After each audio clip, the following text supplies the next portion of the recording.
What up, everybody? It's your boy Adrian, and you know what? We're here to talk about the Pittsburgh Steelers suffered their first loss of the 2020 season last night to the Washington football team, 23-17, and this game was pretty wild.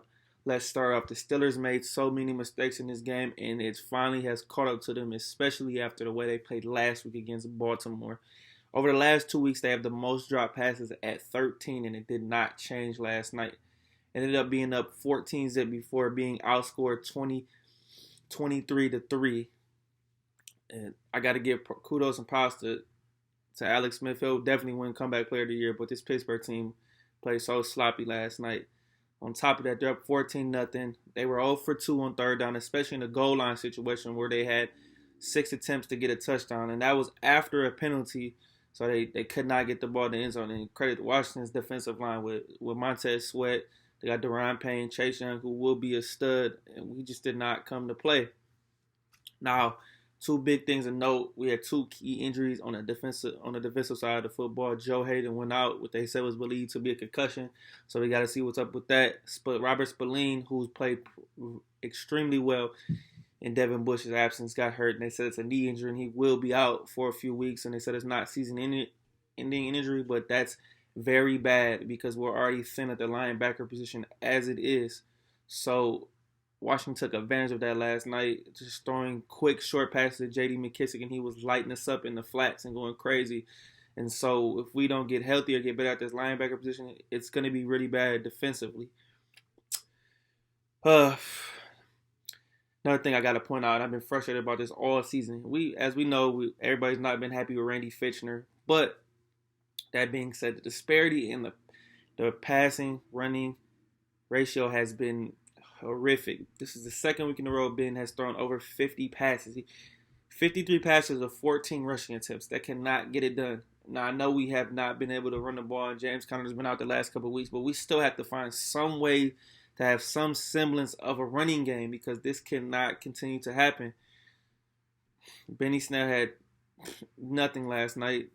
Farland didn't give us anything last night. We even had a fourth down call where we ran a fake out the backfield to Farland, and he dropped the ball. But it's just can't continue to do this. We have to find a way to run the ball. Hopefully James Conner comes back Sunday, that we can find a way to get consistent on the ground game because we're getting closer to the end of the season, and if we don't run the ball, especially in the playoffs, we'll definitely get knocked out. And this team hasn't been consistent. It came out flat again yesterday. First two possessions, 3 and out. Even almost lost a fumble on a punt return by Ray McLeod. It's just these little things have to get cleaned up. And last week, Mike Tomlin was not happy. This week, last night, I know he was not happy. So with that being said, now hopefully this can finally click. Like, you can't continue to play like this, and that y'all can get your act together and play better both sides of the football, especially offensively, more sharp and more crisp. They have to fine-tune things. So hopefully this will get them a reality check because it's not getting any easier. Sunday, they got to play Sunday Night Football against the Buffalo Bills, who just had a big win last night on Monday Night Football. And Josh Allen has been lighting the world on fire. So going to Orchard Park on Sunday should be a good one, should be a good matchup. So, but with that being said, a positive out of this is they still are the number one seed right now because this loss was against an NFC opponent and the Chiefs loss was against an AFC division opponent.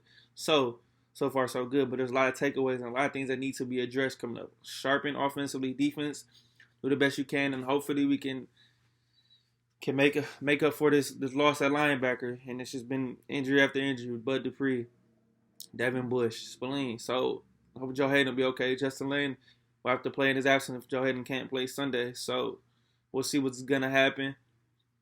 But I'm not sure. But this team's 11-1, and, we're getting criticized, which they fairly deserve. But if anybody can do it, Mike T can clean up this mess. So let's get it. Tough loss last night, but reality check at the same time. Hey, you know what to do with this video. Hit that like button, subscribe, follow me on Twitter. Everybody, like I always tell you, keep chasing them dreams. Do not forget to do that. Hey, it's your boy Adrian, and I'm out.